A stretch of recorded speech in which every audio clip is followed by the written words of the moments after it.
La Bible au petit matin.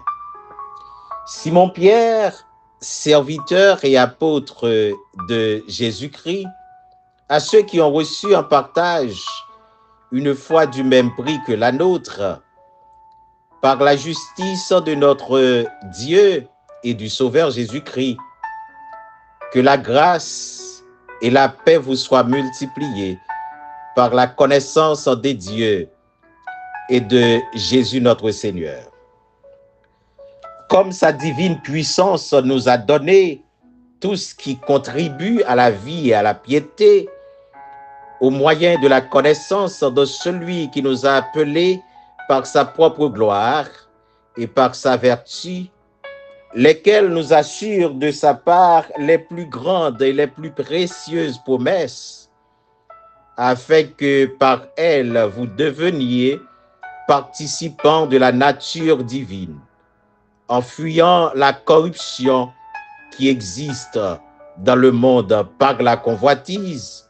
À cause de cela même, faites tous vos efforts pour joindre à votre foi la vertu, à la vertu, la science, à la science, la tempérance, à la tempérance, la patience, à la patience, la piété, à la piété, l'amour fraternel, à l'amour fraternel, la charité. Car si ces choses sont en vous et y sont avec abondance, elles ne vous laisseront point oisifs ni stériles pour la connaissance de notre Seigneur Jésus-Christ.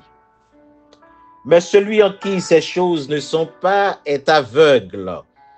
Il ne voit pas de loi, et il a mis en oubli la purification de ses anciens péchés.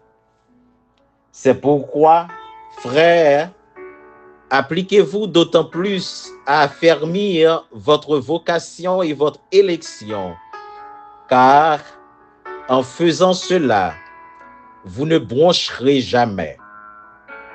C'est ainsi, en effet, que l'entrée dans le royaume éternel de notre Seigneur et Sauveur Jésus-Christ vous sera pleinement accordée.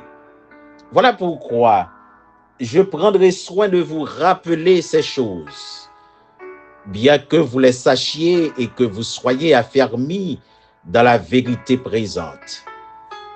Et je regarde comme un devoir, aussi longtemps que je suis dans cette tente, de vous tenir en éveil par des avertissements, car je sais que je la quitterai subitement, ainsi que notre Seigneur Jésus-Christ me l'a fait connaître. Mais j'aurai soin qu'après mon départ, vous puissiez toujours vous souvenir de ces choses. Ce n'est pas, en effet, en suivant des fables habilement conçues que nous vous avons fait connaître la puissance et l'avènement de notre Seigneur Jésus-Christ. Mais c'est comme ayant vu sa majesté de nos propres yeux. Car il a reçu de Dieu le Père honneur et gloire.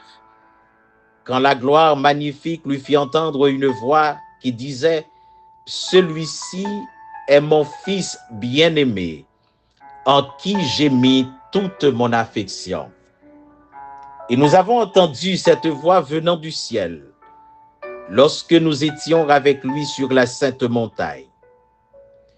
Et nous tenons pour d'autant plus certaine la parole prophétique à laquelle vous faites bien de prêter attention, comme à une lampe qui brille dans un lieu obscur jusqu'à ce que le jour vienne apparaître et que l'étoile du matin se lève dans nos cœurs, sachant tout d'abord vous-même qu'aucune prophétie de l'Écriture ne peut être un objet d'interprétation particulière, car ce n'est pas par une volonté d'homme qu'une prophétie n'a jamais été apportée, mais c'est poussé par le Saint-Esprit que des hommes ont parlé de la part de Dieu.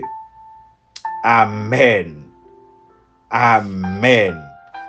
Amen.